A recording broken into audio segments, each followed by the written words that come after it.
Le Front National n'a pas été balayé en Martinique et en Guadeloupe comme certaines personnes le disent sur les réseaux sociaux. Au contraire, ils sont en progression et ça ne va pas s'arrêter. En Martinique, ils ont fait 9000 voix au global sur tout le territoire et il me semble qu'il y a un candidat au deuxième tour. Même s'il va se faire éliminer par le candidat sortant, c'est pas grave parce qu'en fait, ils sont en train de poser les bases pour les prochaines élections. 9000 voix, encore une fois, sur toute la Martinique, c'est beaucoup plus que ce qu'ils ont fait les années précédentes.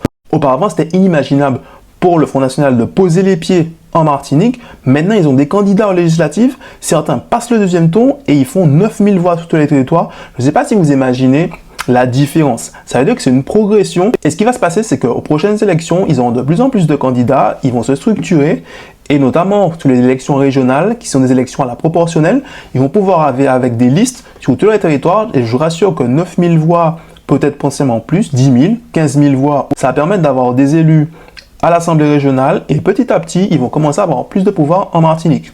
Donc je pense qu'il faut être assez réaliste et se poser la question de pourquoi les gens votent Front National en Martinique, se poser la question du manque de projets politiques et économiques en Martinique depuis 50 ans qui fait qu'il y a des gens soit qui ne votent pas, soit qui se disent bon on va voter pour eux, on n'a jamais essayé. Et pour les personnes qui votent Front National, comment se poser la question de ce que vous faites face à un parti qui en France tabasse des Arabes et ne vous inquiétez pas, ils n'auront aucun problème à tabasser des Antillais aussi.